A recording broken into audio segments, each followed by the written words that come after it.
Welcome to Radio KAL, the Superman podcast brought to you by supermanhomepage.com. This is show number 107, released on November 27th, 2013. My name is Steve Eunice, and joining me, as always, is my good friend Scotty V. Hey, Scott.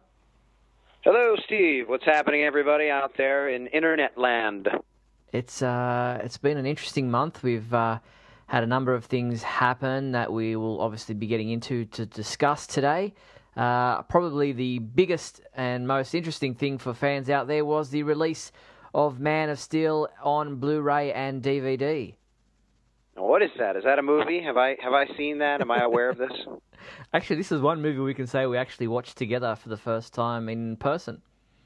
That's true. That is true. That's actually kind of a cool thing. We watched actually, it. No, I tell a lie. We did see The Hulk together in 2008. Oh, in right. Ha! Wow, you're reminding me of things that I. You probably want to forget. Not that I forget my visits with you, but I did forget about. I actually really enjoyed Hulk, and we watched that at the local, I guess, Kentucky. We went across the bridge.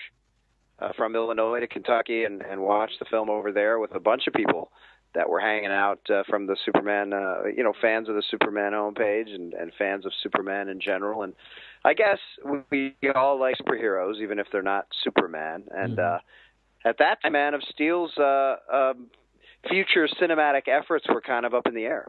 That's right, yeah. Back in 2008, the dark days, we just had gotten over Superman Returns, and now here we are 5 years later, down the track from 2008 when we watched that movie, and we watched Man of Steel together, and now it's out on Blu-ray and DVD, as I said, so you can watch it at home in the comfort of your own TV room, lounge room, wherever you might have your own home cinema, whatever it is that you might have set up. And I guess watch it again and again and again and again, as whatever tickles your fancy, but I think the thing that most people were looking forward to were all the Blu-ray extras or DVD extras, the bonus material. What did you watch? Have you gone through all those? Well, I watch mine on Frank's 2,000-inch TV out in my backyard. Wow. I can see it. He lives about 6 blocks away, and it's easy to see, So, did you frisbee the disc to him? I did not actually watch all of the bonus features. Okay. I watched, I think just the one that Steve and I actually did a commentary a couple of weeks ago when the movie came out. Steve and I watched the film together live via internet and talked about it, gave our thoughts as we were watching it. So if you're not yet aware, the commentary is available. I'm sure other than searching on the webpage, Steve can tell you where to get it more easily. Yeah, just go to the movies section of our website and you'll find a link there to the commentary that Scotty and I did for Man of Steel. But there's not really a commentary on the DVD Blu-rays itself. What did you think of their efforts in that regard? That is strange. I haven't actually, as I said, I only watched maybe the first special feature. I think it was the stunts and the weight training that I watched, and I haven't gotten around to everything else yet, but you're saying there's no actual filmmaker commentary? Well, no. Instead of that, what they've done is something that I think is actually better, something more spectacular, is you actually sit down, watch the movie, start watching the movie, and then it breaks away into the segments of behind-the-scenes stuff that is almost like commentary. They tell you about, well, look, in this scene that it's happening now, this is how we did this, or it breaks away and you've got, say, Richard Schiff comes on, or Henry Cavill, or Amy Adams, or Michael Shannon, or different members of the cast and some of the crew come on to talk about it, that particular part of the film and how they filmed it, and some of the previs stuff is shown, some of the 3D models. So it's actually better, I think, than just an audio commentary that you can hear the director or the actors talking over the film. Here they actually break away from the movie and show you, sometimes in 3 and 4 panels on the screen at the same time, the different behind-the-scenes parts of that scene that you're watching, which it's fascinating. It's really, really good. It's about 3 or 4 hours nearly, because they break away from the movie itself to show you these things and then go back to the film. It's really well done. Oh, that's very interesting. I'm definitely going to get to a lot of the special features I haven't watched yet, but that does sound very innovative. I'm not sure what other movies have done that, but that is a neat way to do commentary without actually sitting down and doing commentary. No, I think it's really well done. It's definitely worth having a look at. It's something that you will, I was amazed at just how much was actually filmed, physically filmed in camera, how much of the special effects were, obviously there's a lot of computer graphics in there, but all the launches, the landings, a lot of the punches and the fighting is actually done by the actors themselves. And when you see someone, flying or zoom off, that's obviously connected with computer graphics, but the, pushing off the ground or landing on the ground or being thrown on the ground, they're all actually done by the actors themselves. I can't imagine how much effort and time would have gone into choreographing those fight scenes to film these little, segments and then have to interconnect them together in a fight sequence that makes sense.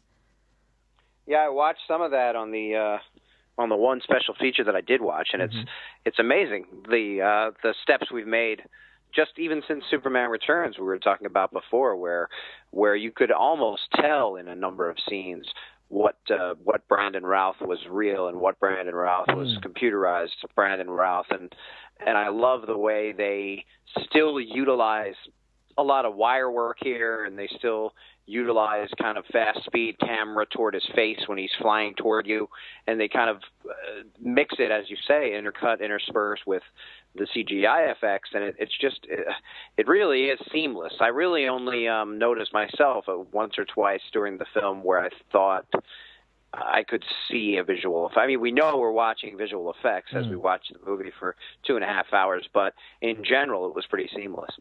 I mean, things like when Clark discovers the scout ship and that robot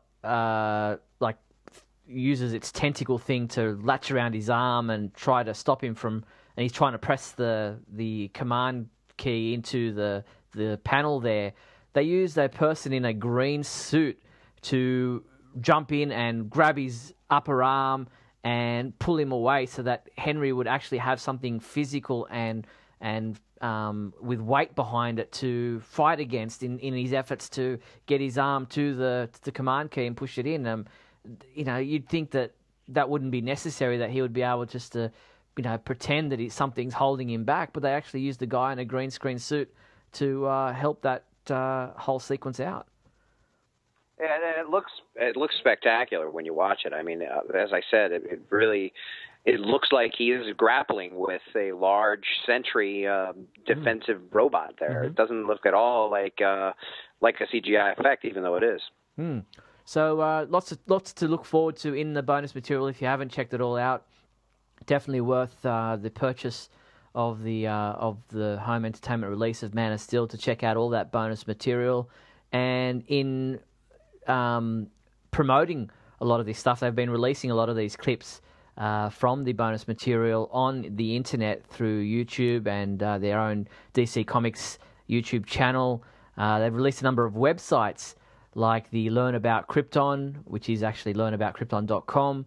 The Superman sighting videos that you can film yourself, and Superman flies through your video there. There's lots of different things that they created for the release of the Blu-ray. And these weren't out when the movie came out itself, but they've been a release for the release of the Blu-ray. I think it's a great idea, and we were talking about this before the movie came out with all of the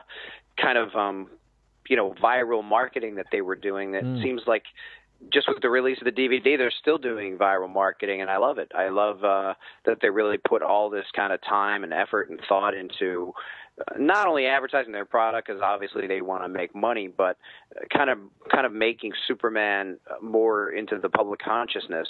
Not that there's anybody who doesn't know who Superman is, sure. but the idea that there are so many more websites and ads and movies and things that are dedicated to him. And I hope that continues now that we have the sequel coming up, or non-sequel, sequel, or whatever exactly we're getting. Follow-up. Who knows? But the follow-up, right?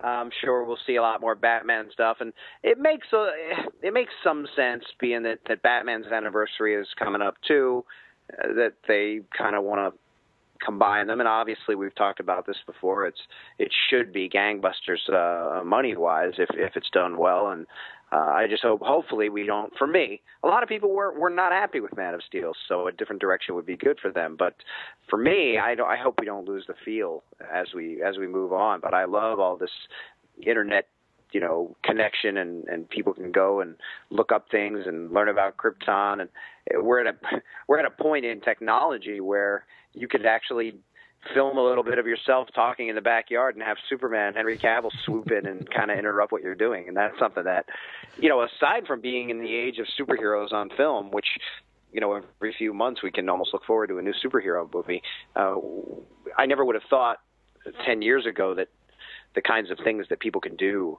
with their own at home with just things that they can, I never would have thought we would have been there, when they did the live Man of Steel event, you called in with a question and you were on video, but this family called in with a video and did these, they had their own effects, and they were using heat vision, and they were burning symbols into the walls in their house, and they were throwing things into space, and the kids were flying around, and, it was a little bit clunky because it was homemade, but I mean, a few years ago, something like that wouldn't have been possible at all. So it was really cool to see it. It was neat that they featured that on the live event.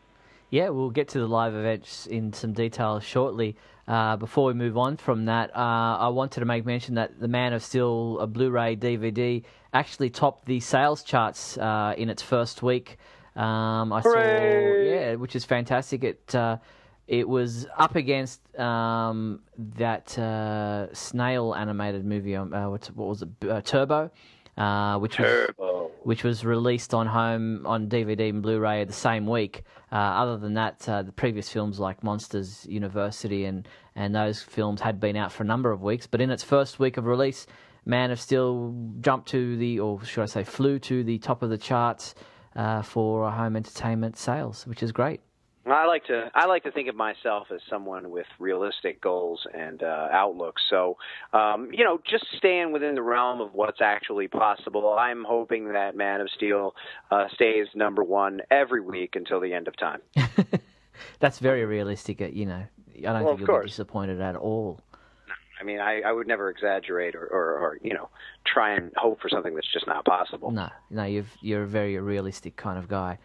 I was myself personally disappointed. I just, and a lot of people probably already know this, but I just found out that The Hunger Games, the first movie, not the sequel that's out now, was actually ahead of Man of Steel, and my hopes were crushed, and I thought about questioning my faith in everything, and then I just kind of decided that it wasn't that important. Well, there have been a number of parodies about Man of Steel that have been released this past month. Some online, some on TV, some in print.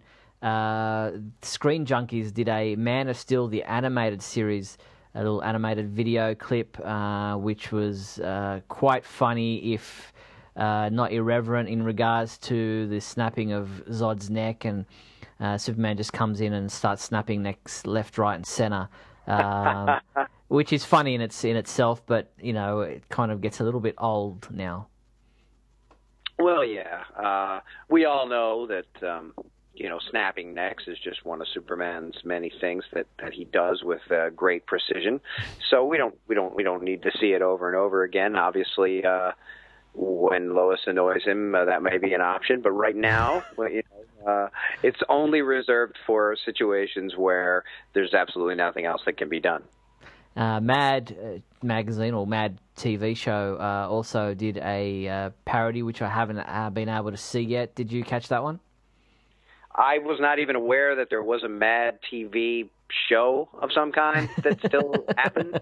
So no, I did not. I knew that they were doing the magazine parody, and I guess it came out a month ago or so. But I don't even know where I would watch that. I guess on the Cartoon Network as well. Yeah, I think it's on Cartoon Network. The magazine version was called Man of Veal, where the TV episode was called Mad of Steel. Nice. So they're very original with their title. So if you get a chance to check that out, I'm not sure if there's a online version of it yet. I haven't seen one made available yet, so that's something worth checking out. I know they did a quick clip or a quick preview, but that's something to look out for if you're a fan of the Mad TV show. Now, you mentioned the Man of Steel live fan event, which took place between our podcasts. It was earlier in the month, or just before the release and It co-starred our very own Steve Eunice. I don't know about co-starred, but Kevin Smith was the one who hosted the event, and Amy Adams and Zack Snyder were on the couch there in the same room as him in California somewhere, I think it was, while Henry Cavill was on live via satellite from London. And I thought Kevin Smith did a good job. He has a lot of energy, a lot of enthusiasm for Superman, and he sweated up a fair bit, and he's got a bit of weight on. But he did a pretty good job, I thought. And as he said, my video questions, one of the two that I submitted, got included into the live fan event, which was so cool. I was just rapt when I actually finally got to see it. But what did you make of the event overall? Well, I enjoyed it. I watched it live when it aired online, and it started right on time, right at 12 noon. Yeah, I thought there might be a delay or something, but right at 12 noon my time, which I was Eastern. I guess it was scheduled to start at 9 a.m. Pacific time, but it's started at 12 noon, right on the dot. And I did think Kevin Smith was. I like Kevin Smith a lot. I mean, I've never met him. He could be a dark side in real life. Who knows? But in the things that I've seen him do, I watch Comic Book Men. He has a show. I don't know if that's available to you in Australia, but Comic Book Men is on AMC. It's on after The Walking Dead, which is a show I loved, and it comes on almost right after that. And he has a comic book shop in New Jersey that's run by some of his friends from childhood, and he hosts a show called Comic Book Men where he talks to them about what happened on the show. And he is very likable. He has a lot of energy. He's a funny guy. We've talked about that conference he gave at one of the Comic-Cons about his meetings with John Peters and when he was going to write the Superman script years and years ago. And he's very funny, he's very likable, and he clearly loves comic book characters and Superman. And it was neat that they chose him. I found it odd the way they set it up, and I said this, I think it was in one of my Great Scots. He's kind of standing up, and they're sitting on a couch, and they're kind of staring up at him, and he just stood in that spot and kind of did what he did. And he's a great host, and it was very, funny and engaging, and he has a lot of energy, but I'm not sure that I liked the setup there with him standing in that one spot for over an hour while they sat on the couch looking up at him. But somebody mentioned that he shouldn't be wearing sneakers and shorts when he's hosting something like this, but that is his persona. It's kind of like Drew Carey wears those big giant black glasses, and obviously they're not necessarily stylish, but that's his thing, and that's what he does. And I think that's what Kevin Smith's persona is as well. That's right. It's almost like a costume for him, as like his own superhero outfit. He's got to wear a jersey, and he actually got one that they stitched on an actual Man of Steel S for him. He says that was actually worn by Henry Cavill at one point in the movie. So he says that's what's happened, and he was wearing that, and they got to keep it. So good luck to him. But it was well done. It was well hosted. It was well put together. Henry and Amy and Zach all answered the questions put to them by the fans in the video questions that were submitted. And I thought it was, a lot of fans were disappointed there wasn't anything regards to the upcoming movie, but it wasn't billed as that. It was billed as a Man of Steel live fan event. And so it was all about Man of Steel, not about this upcoming Superman, Batman movie or whatever it's going to be called. So I think the expectations for that were probably unwarranted. I don't know if there was a rumor or if there was actually an announcement that there would be some special reveal that people expected. I heard in a bunch of different places, I can't wait to see what the big reveal is going to be. And I never saw an official announcement that there would be a reveal. No, I think Kevin Smith had said that there was going to be some artwork shown, and I think people assumed that it would be a logo or some imagery of what the Batman costume or something would look like. But it ended up there was artwork, but it was paintings that they were auctioning off to help raise money for the We Can Be Heroes, DC Comics, DC Entertainment fundraising campaign, and nothing really to do with the upcoming movie other than Batman and Superman were in them. Yes, and what, lest we think that this is going to be one thing and not another, Zack Snyder said that he asked some of his personal artist friends that since the rumor is going around that Batman and Superman are going to be versus each other and fighting in this movie, could you draw me up some pictures for this charity auction that might look like what that could appear to be if we were, in fact, doing a movie? He was very clear on his statement. It was very succinct and very completely open, and you knew exactly what he was talking about, and to the point. That's right. But look, he afterwards, via a video interview that he and Kevin Smith participated in for the DC All Access videos that are on YouTube, he did admit that they are not adapting the Dark Knight Returns graphic novel, which was a bit of a concern for a lot of Superman fans because that's how he announced it originally with Harry Lennox at the Comic-Con announcement, using the quote from The Dark Knight Returns. But he and Kevin Smith in that video interview stated outright that, look, this is not, this is a different Superman, that, a totally different Superman would have to exist for that story to be adapted. We're not doing that. But I think that probably was a collective sigh of relief from a lot of Superman fans after that. Well, certainly, but it is interesting because when the announcement was first made with Harry Lennox, he said right then and there, I just want you to know this isn't what we're doing, but it's something that we thought we could use to announce what we are doing, which does kind of have a connection to this in one way or another, but we're not exactly doing this story. Those were his words, kind of in general, I'm not quoting directly. In Snyder's very to-the-point manner. That's right, that's right. If we were going to do something like this, but we're not doing this, but this is, I perused through hundreds of copies of different comics, and this was the thing that I found that would get you most excited and get my point across most of something that we are doing that is kind of like this, but not really. Yeah, I couldn't have said it better myself. But there was a tweet later on in that same week, I think it was, from a producer who is connected to Warner Brothers, who said something like, "I can't wait for this Superman Batman movie to come out.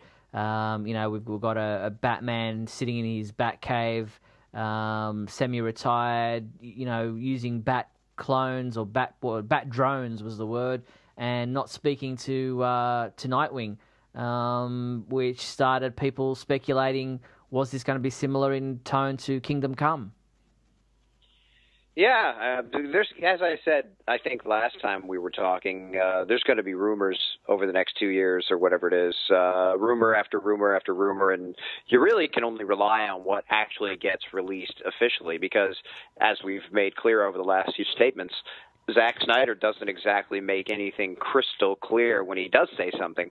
And maybe that's because everybody's kind of in shadow and they have to pretend they don't know that much, or, obviously they want to keep as much under wraps as they can. But, that led to, of course, rumors that there might be a Nightwing in this movie, and an actor I'd never heard of was supposedly auditioning for it, and then he came out and said that he didn't. And so, again, rumor after rumor. We had Larry David rumored to be Mxyzptlk last month, and now we're into this kind of thing. Yeah, well, you mentioned the Nightwing one. His name was, I think it's Adam Driver, who was rumoured from a TV show called Girls, which I'm not aware of, and you've never heard of him before yourself. But he was rumoured I've heard of the show, though. Okay. Well, Adam Driver... I've heard of the show. Yeah, he was rumoured to be Nightwing, or be in the running, or be the top contender for the role of Nightwing in this upcoming Superman Batman movie. But he revealed via a video interview that while it's intensely flattering, he's not involved. He has no idea if it's true. He says it's incredible world to be in for a bit, but who wouldn't do that? But it's not something that he is aware of, and so there's no truth to it, he said. So it's interesting, but it's, from Adam Driver's point of view, not happening. But whether Nightwing will still be in it, we don't know. But there are other possibilities of other heroes being in the movie. We've heard there's, a whole stack of women being tried out, female actors. A stack of women. Well, every day there's a new name being. I think there's 4 names I've got listed as possibly being auditioned for this role that is a female, maybe love interest for Batman, maybe Wonder Woman. It's just really up in the air at the moment, isn't it? Well, again, it's rumor after rumor, and I'm sure there is some sort of female being cast somewhere. Who knows what it's for, who it is? It's Wonder Woman. It's a love interest. It's Catwoman. It's Batgirl. It's this. It's that. It's Vicky Vale. This movie was essentially billed as a Man of Steel sequel, and more I hear about it. It keeps seeming like more of the casting, more of the story, more of the rumors going around are more about Batman's involvement, which makes it seem like an overpowering involvement. If he's got a partner that he's estranged from, if he's got bat drones, if he's in his bat cave, if he has a love interest, all of these things that are about Batman that seem to be really deep plot threads that would need a lot of exploration for us to really understand and see and get behind and follow. And yet we're here in a Man of Steel sequel, and there really hasn't been much at all in terms of what is Superman going to be up to and what's his deal in this movie and where are we picking up from. Yeah, well, you're right there, but the women that I was mentioning, the female actors who were possibly being considered for this female role we keep hearing about. Jamie Alexander, I think we've mentioned her before. She's in the Thor movies. Would be an excellent choice if it is Wonder Woman. And I'm probably going to pronounce some of these names incorrectly, but there's Gal Gadot, Elodie Yung, and Olga Kurilenko, who have all been touted as possibilities for or trying out for this role. I guess time will tell if any of them end up being some kind of major female role within the movie. Yeah, I thought that Jamie Alexander, if it were for Wonder Woman, and if that's what comes about, really looked the role, looked the part, and she actually plays that sort of a character in the Thor movie, a goddess type, a warrior type, and I think that's probably why there's rumor that that's what it's for. But who knows what exactly it is? But if she were to be cast in that capacity, in these Iron Man films, after the first one, they always had cameos of different, Nick Fury showed up and Hawkeye showed up and Black Widow showed up. So it doesn't necessarily mean that the whole movie has to be half devoted to one of these other heroes in order for it to work. But just the overwhelming amount of supposed story points that are coming out about Batman makes it seem that way. But it is possible that he could be more of a periphery character. It doesn't seem like that's going to be the case. And then aside from him, if these other characters are in it, they would almost certainly, based on the time we must already have to put in just to have Batman and Superman meet a few times, argue a few times, and have some physical altercations, as Zack Snyder said they would on the live Man of Steel event, you would think that there wouldn't be a whole lot of room for love interests, estranged partners, and possibly Wonder Woman, who many are saying, hopefully she is the love interest, or hopefully she is not the love interest. Hopefully it's either two separate roles or not a love interest and only Wonder Woman, because that's kind of a point of contention. A lot of people love it when Wonder Woman is Batman's love interest, as she was on the Justice League animated show. And then a lot of people, like myself, don't feel it really fits, and I don't like it. So if it is a love interest that these women are in for, I hope that the love interest and Wonder Woman are not one and the same. Now, the only other thing we do know about this movie from a Superman point of view is that they are rebuilding the Kent Farm house and barn. They're in Illinois, not far from Plano. I think it's Yorkville is the place where that was built. It's the same location, and that's the only really thing I know about it from a Superman point of view, they're rebuilding that Kent Farm location as we speak there in Yorkville, Illinois. Well, it's kind of interesting because in the story Man of Steel, in fact, you would have to rebuild the Kent Farm. I was thinking it's kind of unfortunate that they couldn't just leave it up, or that it's not a set somewhere on a lot where they wouldn't have to build it again, but they had to rip it all down. But in the movie, the farmhouse gets destroyed and the barn gets destroyed, and so at the same time as what's going on in real life, they would have to rebuild it in the movie as well. As far as so, I wonder if we would see that, or if Clark's going to. I remember there's lots of comics where Clark in his farmer jeans and his farmer getup is carrying different things and fixing different fences and putting things together and filling a silo and those kinds of things from different classic comics over the years would be maybe kind of interesting as a personal emotional beat and point, and then again to possibly see some flashbacks where they were originally building these parts with Jonathan around, or something along those lines as they're rebuilding what Zod and friends had destroyed. But we haven't heard anything about Kevin Costner being involved in the sequel, or what kind of role the Kent Farm and Martha will play, but it is good to know that they are rebuilding it and therefore it is being used. So there will be some connection to Clark's childhood and his emotional background, which is good. Yeah, definitely so. And we do know that Diane Lane is coming back in her role as Martha Kent. So we'll wait and see just how much of the Smallville farm scenes are in this upcoming movie, which, as we keep saying, we don't know what it's called. But was interesting this month. We saw a number of domain names, website addresses were registered by Warner Brothers, which gives us a bit of a look inside what the possible titles they may be thinking of for this movie. Just let me list them off based on the domain names. We've got Man of Steel Battle the Night, K-N-I-G-H-T, Man of Steel Beyond Darkness, Man of Steel Black of Night, again with the K-N-I-G-H-T. Man of Steel Darkness Falls. Man of Steel Night Falls, again the night. Man of Steel Shadow of the Night, this time just with an N. Man of Steel The Blackest Hour, and Man of Steel The Darkness Within. And variations of those without the Man of Steel precursor to those titles. I hate every single one of those. Everybody kind of counts on me to be the naysayer, I think, and I've decided to go out on a limb and say every one of those is terrible. Yeah, none of them really tickle my fancy. I think Man of Steel, I don't know, Night Falls. I mean, the only Falls.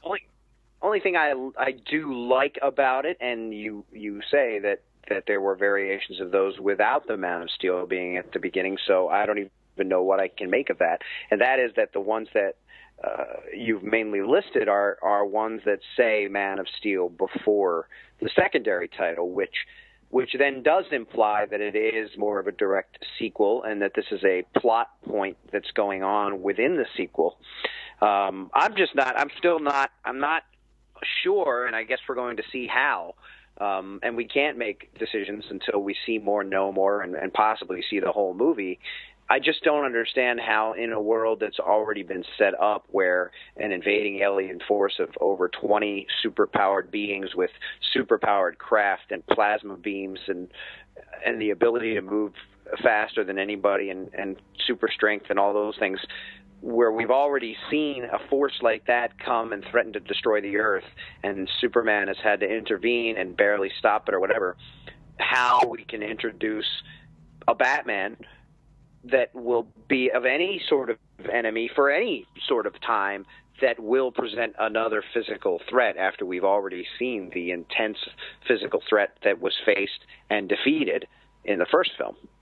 Yeah, I'm with you there. I don't know. It'll be, one of those things we will be watching closely because of exactly what you've said there. How is it possible for this one man with, whatever type of armor or battle stuff that he has to, go toe-to-toe with a man like Superman who has all these amazing powers at his disposal without having to, really try. They're just, it beggars belief. But anyway, we will wait and see how they do play that out. I'm still at a loss. I've got no idea. I'm still struggling with the fact that Batman's in this Superman movie. But anyway, we'll wait and see. The only thing I could maybe think of, and it actually might be interesting, and it might be an interesting way to look at the Deus Ex Machina or whatever that is kryptonite that most people talk about. We have to have kryptonite again. This kind of thing. Not so much that Batman attacks him with kryptonite, but perhaps he is poisoned by kryptonite from a piece of equipment that's left over, or from something that he finds, or perhaps he has the same reaction that he had when he first went on Zod's ship, the Black Zero, when he first had to readjust to Kryptonian atmosphere. And maybe he is then affected throughout the entire movie, where, like in Spider-Man 2, where Peter Parker decided to not be Spider-Man, or he was having emotional issues, and he started losing his powers, and they started becoming wonky and that kind of thing. The only way I could see it maybe happening would be if somehow Clark was depowered for a good portion of this film, and I guess we've already seen that in many various incarnations, but it might be interesting to explore. There was a title there, The Darkest Hour or The Blackest Hour or whatever it is, that could imply, for the first time since he got past adolescence, he's sick. He feels like he's dying. He has no powers. He can barely lift something normal, as opposed to fighting an army like he did with Zod. And now this other vigilante that doesn't trust him is causing him issues. And to see how he overcomes this blackest hour when he is powerless, or something along those lines, could be a way to go. But again, that might take too much spotlight off of Superman and put too much on Batman, but I'm not sure. Obviously, this is all just me speculating, but we a few months ago had the word of the month, speculation, but I guess for the next 2 years, it might be the word of the 2 years. Very good. I guess anything's possible from this point onwards. We don't know exactly where they're going. So we'll wait and see if any of those domain names are actually used as the title. We can't forget that they did register Superman versus Batman, Batman versus Superman, and other variations of those ideas before. So we will wait and see what the official announced title is when they do finally give us the title for this upcoming movie. But speaking of titles of the movie, most films go through their production with a code name, and they use some kind of I think it was it Autumn Frost was the name for Superman Returns when they were filming that, and that was their code name for that, so nobody would know what it was. We're hearing now that this Superman Batman movie has the code name, or had the code name of Sage and Milo. Didn't we have a Red Sun or something for Man of Steel? Yeah, that's right. Point? Red Sun. Yeah, that was not too hard to discover or to work out. There's obviously some correlation there between Superman and that title. But what do you make of Sage and Milo? Well, it's kind of a funny name. Makes you laugh, I guess.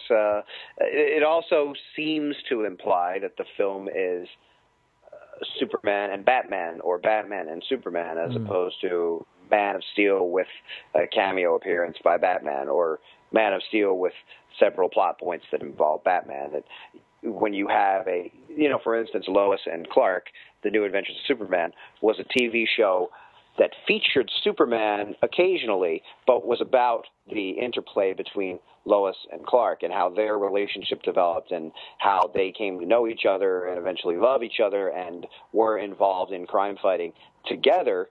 And occasionally, usually once an episode, it would involve Clark changing into the tights and saving someone or stopping something or using his powers in some way. So why did I say all that? Because Sage and Milo is more indicative of Lois and Clark than it is indicative of Sage Part 2. Right, okay. I get what you're saying. I get where you're going there. When I hear Sage and Milo, it reminds me of Milo and Otis. You know, that little animal movie the of dog a cat and a cat. Yeah, that's right. Yeah. But who do you think? Who do you think is Sage, and who do you think is Milo? Well, that's what when we reported on it. It came up. You know, I did a bit of a name kind of search. I mean, we all know that a sage is a wise old man.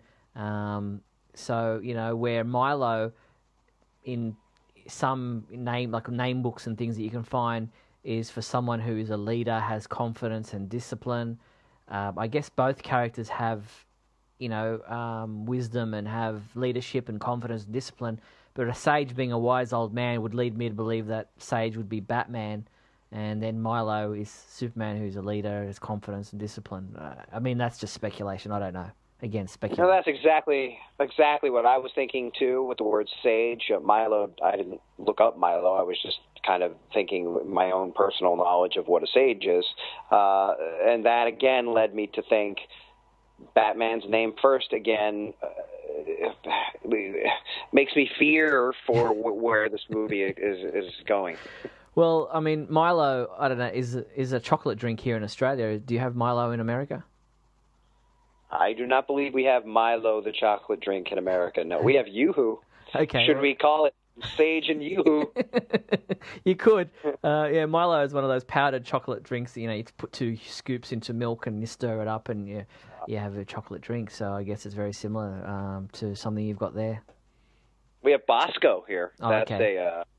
That was on Seinfeld years ago, and I thought it was made up. And Bosco. one day I actually saw it in the store.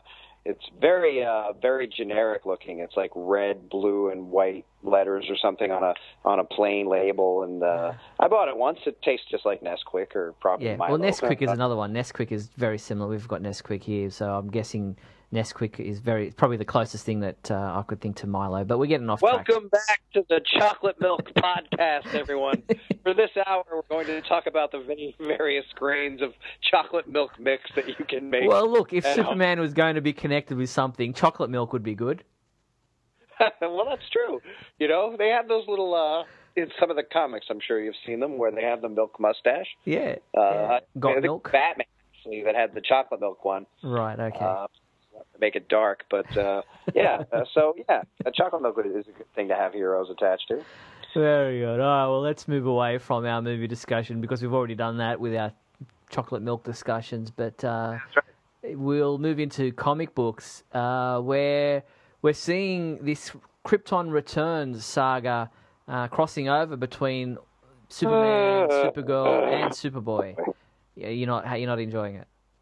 I don't know. I mean, you might have heard me sighing back here, but dying. I didn't really love the L story in the first place. You know, when he first appeared, I thought, oh, this could be kind of interesting, and then it kind of just went down the road of I want to rule and I want to destroy everything, and just kind of generic, nonsensical. I just want to do this because I do, and I'm evil, and I'm an evil version of Superman, or maybe Jor-El, or who knows what I am. And now we got time involved, and I know you love time travel stories, and I do too, but not necessarily just because they're time travel stories. I just find it. I find it tedious. I really haven't enjoyed the Supergirl or Superboy book since the relaunch, and now I guess the rumor or possible official statement is that this Superboy is going to be ending within this story because I would assume because he's not selling and no one cares, and they're going to bring in a different Superboy, which is the son of Lois and Clark in the future, and we haven't even seen hint of a friendship really between Lois and Clark, let alone the idea that they're going to have a kid in the future. But that could be interesting, except that we're killing off a character that's been around for years and years and years, and who has been done, in my opinion, a disservice book after book, month after month since the New 52 launched. And another thing that I heard, but I don't think we reported on because I thought I would have seen it if you put it up on the homepage, is that not only is Supergirl going to be a Red Lantern for the book month of February, but that her book is also ending and that she's going to continue as a Red Lantern moving forward. Now, my understanding was the books were going to be off that month for the Lantern event, and that she was going to be a Red Lantern that month, but that the books would then continue after that.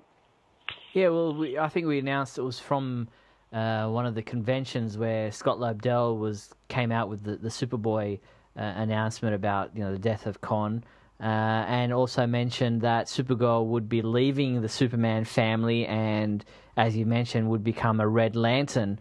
That's kind of been already officially seen in the solicitations for, I think it's February next year. That issue of Supergirl sees her on the cover with a Red Lantern ring, about to grab it, I think it is. And so that's pretty much where that's going. But, they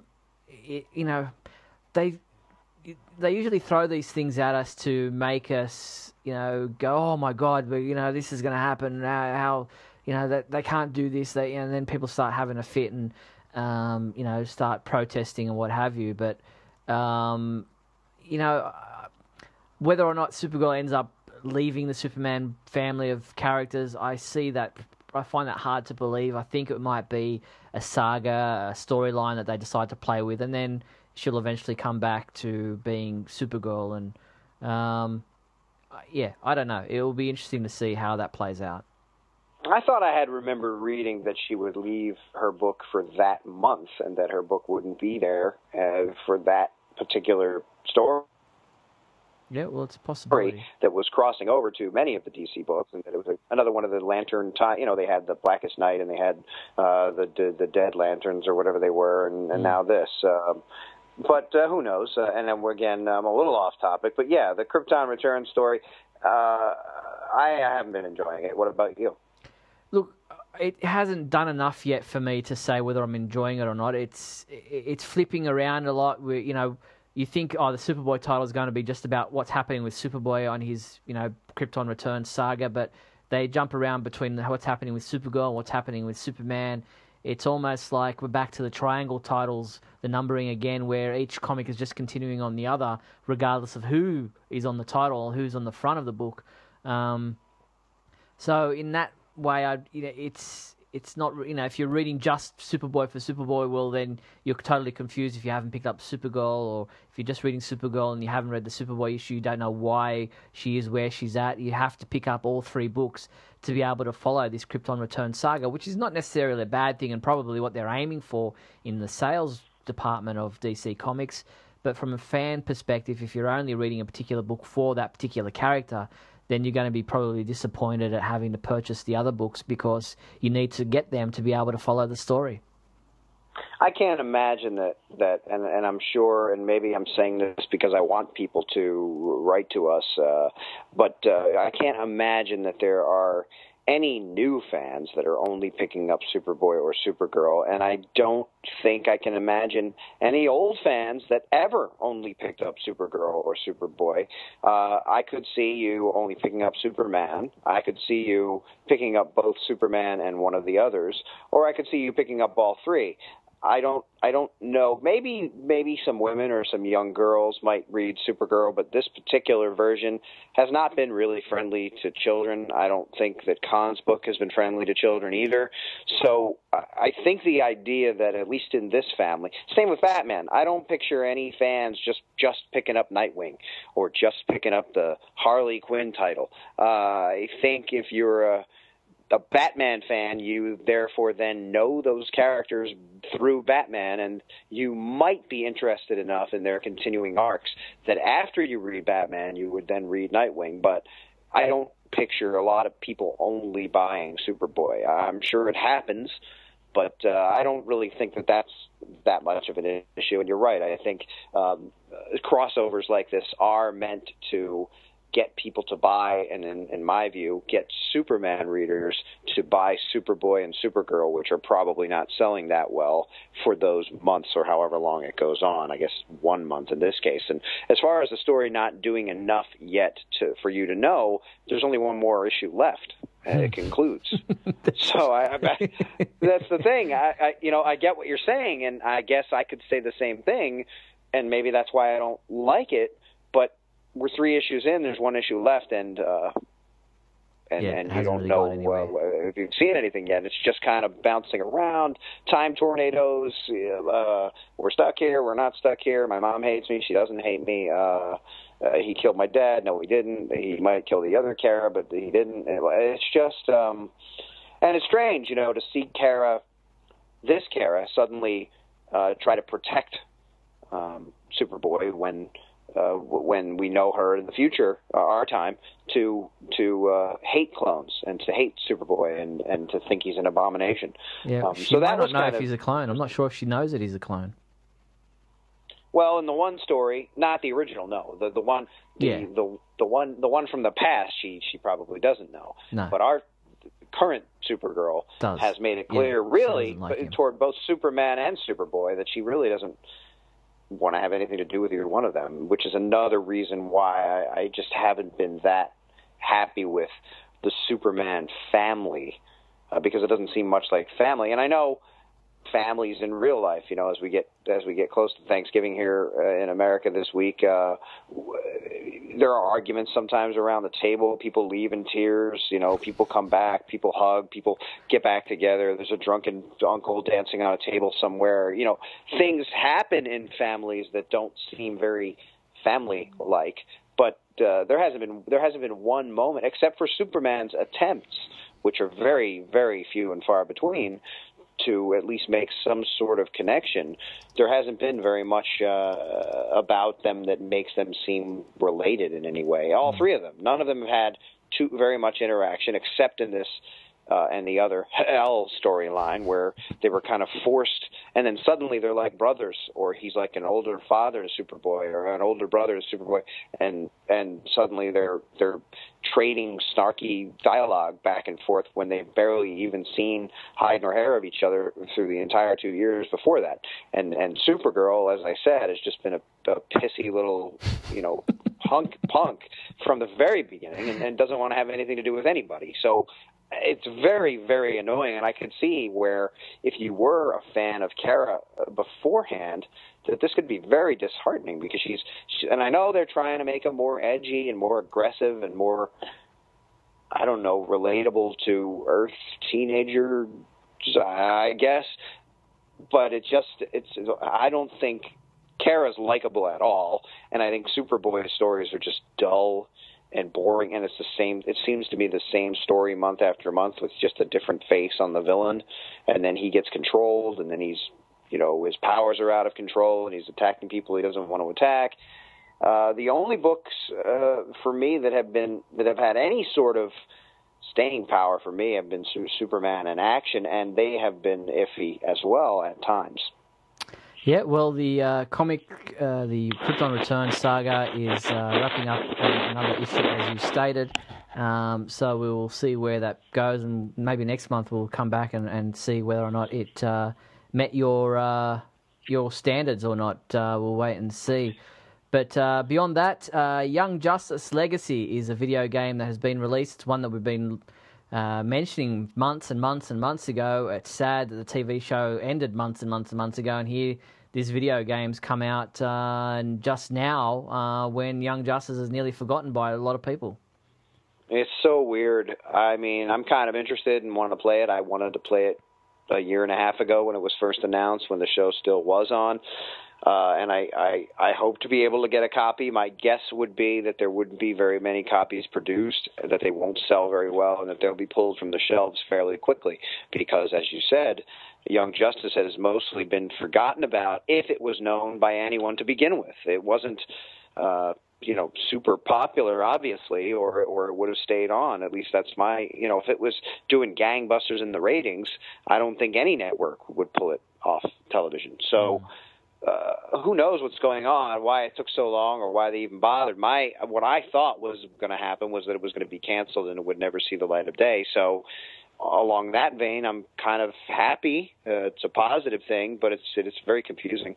Yeah, I'm sure the game company isn't pleased with the way it's panned out. They had to stop producing a number of the video I think the Nintendo versions, the Wii versions of the game, because it just wasn't happening for them. But it is out for PlayStation 3, for the Xbox 360 and Nintendo 3DS. So check that out if that's to your liking. Do you have the company there that produced the game? Because Little Orbit. I don't think I've ever heard of them. No. Maybe they've produced a game before. But here's the thing: I was talking about video games the other day with someone, and that is that many of them make much, much more money than any Hollywood blockbuster does. You know, the latest edition of Call of Duty or the one where you steal cars sells billions of dollars, whereas Man of Steel only made $500 million or something worldwide. So generally, if you have a game series that sells lots and lots, you can make a killing. But if you're a studio and you're making your first title, you may only have one other chance to make another title before your time is up and before your studio goes under, because it's a very expensive undertaking. There's a lot of time put in. There's a lot of expenses that go into making a game, and something like this could destroy an entire studio. You know, everybody then gets fired. Everybody loses their jobs, and obviously, if they are experienced people and if they're good at what they do, they can go to another studio. But it's not exactly only affecting a couple of fans who might watch Young Justice on television. This is a whole game company, $1 million industry, and a whole possible company that goes out of business because of whatever it was that happened, that I'm kind of convinced by this point we'll never, ever know what exactly it was. Mm. So we'll hopefully see if we can get to play the game so we can give a bit of a review on it. But if anybody does get to play it, let us know what you think of Young Justice Legacy, the video game. And the only other real news item available to us this month that we need to touch on is the fact that Warner Brothers won their final appeal in the Superman copyright battle that seems to have been a never-ending battle, and is now actually ending. The final appeal won by Warner Brothers, which is good news for them. Now, well, this has ended now, but hasn't it ended 8 years ago, and 8 years before that, and a settlement 10 years before that? And I mean, it seems to me that the never-ending battle still isn't necessarily over. It's over for now, and then however many years the appeal runs out, or in however many years that they can file again, or until everyone dies off. It seems like this could still go on, or is this a definitive? Is this really a definitive end? Yeah, that's what I'm hearing. It's a really definitive end. Warner Brothers now legally owns Superman with rights affirmed against any possible heirs or challengers. Oh, well, then that's good, I suppose, for them. Yeah, certainly, and possibly for we fans. You know, we've talked about it before. Who knows what would happen if Warner's lost so much of the title that they really didn't even find it to be worthwhile to go forward, because they would only get a certain amount of the percentage of the profits or whatever. And so I guess, as disappointed as some people are with the direction Warner Brothers sometimes takes their characters, or Marvel, or anybody, whoever it is, if they were to lose too much of the rights, they could then say, well, we'll just make movies out of characters that we own fully and forget about Superman, which would be a terrible thing. So I guess it's good in that manner for us that that did happen. Yep. So that is our discussion topics for this episode of the podcast. I did want to make mention of the 2013 Shield Awards. They're currently on at the moment. We are taking your votes for the various topics and categories in the world of Superman for 2013. If you'd like to get involved, you can win yourself the Man of Steel Steelbook from Walmart as a prize for being involved in the Shield Awards. Check them out on the Superman homepage.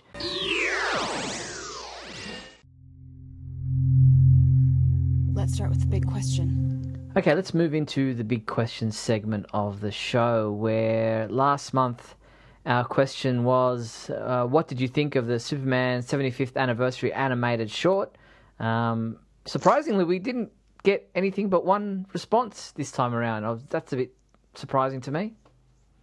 Yeah, I wonder if it's because not many people have watched it yet. You know, it came out, as we said before, with the DVD release of Man of Steel. Mm-hmm. Maybe people were waiting to watch it there. You know, I almost skipped watching it online because I knew it was coming out and I'd rather watch it on the big screen. But or maybe it just didn't strike people's fancies. I'm not sure. But we did have Guthrie McLean, one of our regulars, who wrote in and said, like Scotty, I wanted more, and I was disappointed for the lack of other Superman portrayals. What I considered to be a great Superman moment in the past was JLU, when Superman cut loose against Darkseid. That, for me, was one of Superman's greatest moments. It would have also been nice to have seen Krypton and TV's Smallville animated, and Stamp Zod and Hackman's Luthor, too. I know they only had 2 minutes, but why not make it slightly longer? Maybe they didn't need to include the various animated shows because it was redundant. What I enjoyed most from the short was the comics in motion. Maybe it would have just been better off to make this a short tribute to the comic books. Yeah, I think that's his. That's his opinion. I know. Yeah, I think you had similar thoughts in regards to the animated shows, and it's one of those things that there'll be endless discussions on what they could have put, what they missed out, and I think we kind of discussed that at length in a previous or last month's show. Yeah, I mean, they did add the Smallville water tower, which looked like the Smallville TV show water tower, because even in Man of Steel, there's a water tower in Smallville, but it doesn't look like the one from the TV show. But the one they drew with Alex Ross's Superman flying in front of it, carrying the villains there, certainly looked like the one from the TV show. Yeah. So maybe that was their homage to that. Yep. Well, that was our big question segment from last month. What's our new question for this month, Scott? Our new question is, what do you like best about the Man of Steel Blu-ray DVD release? Is it being able to watch the movie again and again at home, a particular bonus material item, or a special feature? Yeah, well, let us know what your thoughts are. Scotty and I discussed the Man of Steel Blu-ray DVD release earlier in this show. Now is your chance to tell us what you think is the best part or the best feature of the Man of Steel home entertainment release. Get involved by sending in your thoughts using the big question form found at the Superman homepage, or you could email us an MP3 of a recording of your answer, and we will play that here next month in Radio KAL. Yeah, hopefully more people are excited about the Man of Steel Blu-ray DVD release than seemingly excited about the animated short. Yes, let's hope. Surely we'll get more than one response for this part of the show in our next podcast. So let's move into the super secret soundbite segment.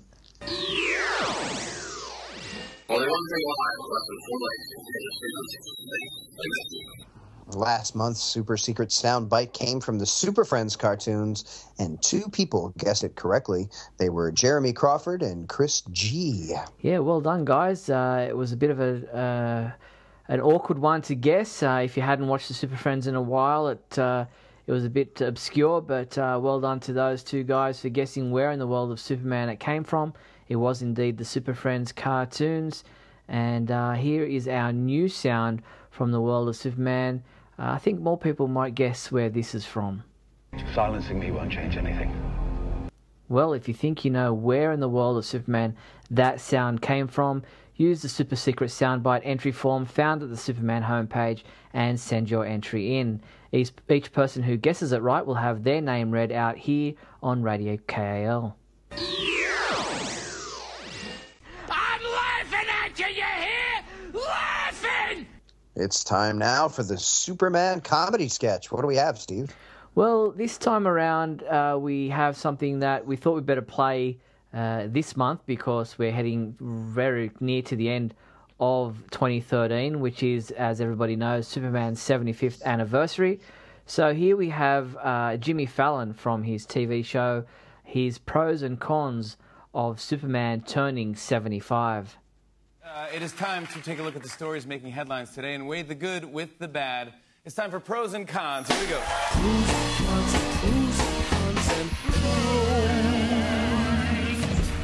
Tonight we will be taking a look at the pros and cons of Superman turning 75. Ooh. That's right. It's been 75 years since he first appeared in comic books. As you can imagine, a lot has changed now that he's older. So let's take a look at the pros and cons of Superman turning 75. Here we go. Pro, he's still the Man of Steel. Con, as long as he takes a Viagra. Well. That's very interesting. Pro, he's able to leap tall buildings in a single bound. Con, he's unable to turn off the caps lock on his keyboard. That can be tricky. Trouble. Tricky. Trouble. I read his emails like, are you shouting? Yeah. Why are you yelling at me? Jor-El, why are you yelling at me? Pro, he's ready to save the planet at a moment's notice. Con, except between 7 and 7:30, that's Jeopardy time. You don't mess with my Jeopardy time. No one does that. Pro, kryptonite renders him weak, confused, and powerless. Con, so does the self-checkout station at CVS. Yeah. Those things are confusing. I don't know what I'm doing. I always feel like I'm stealing something. Putting humans out of work. Yeah, thank you, Higgins. Pro, he's quick to hand out justice. Con, he's even quicker to hand out Werther's Originals.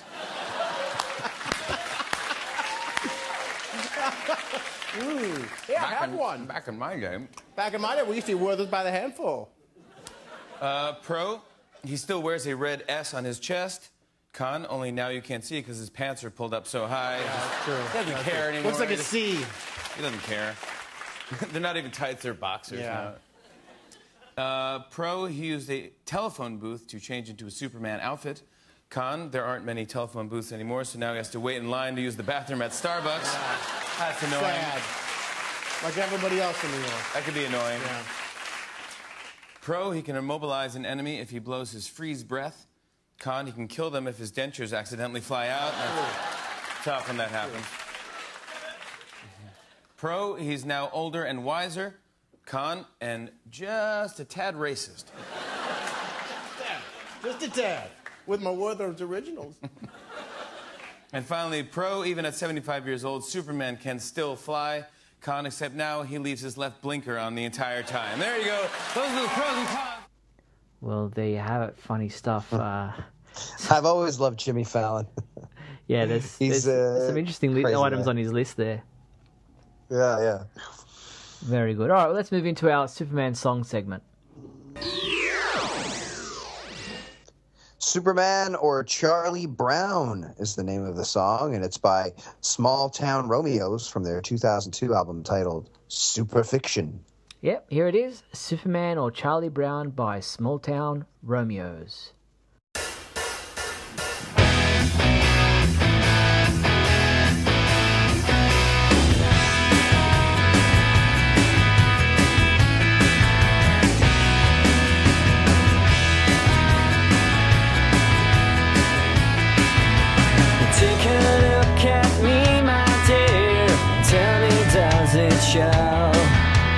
Sometimes everything is clear, sometimes I don't know.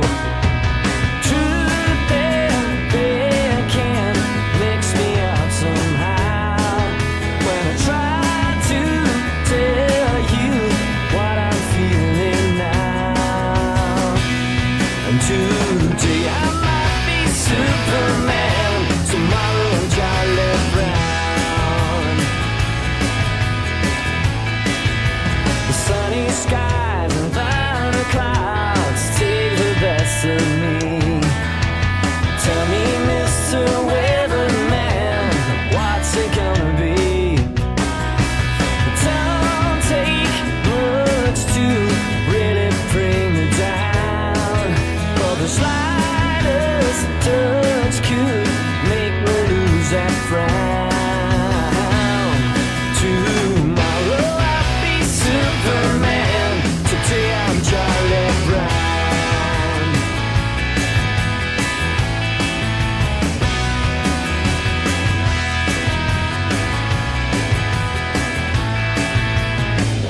Every day is the same old story. You know they still don't have a medicine for it.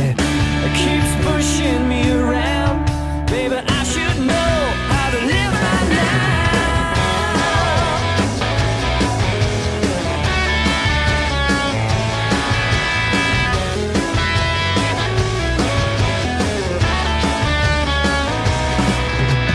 Truth and fear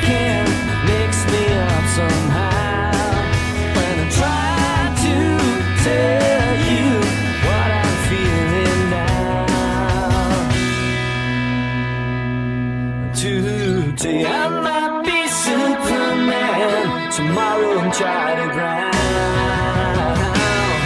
Tomorrow I'll be Superman, today I'm Charlie Brown. Superman. Today, Superman. Oh, tomorrow, Superman, Charlie Brown.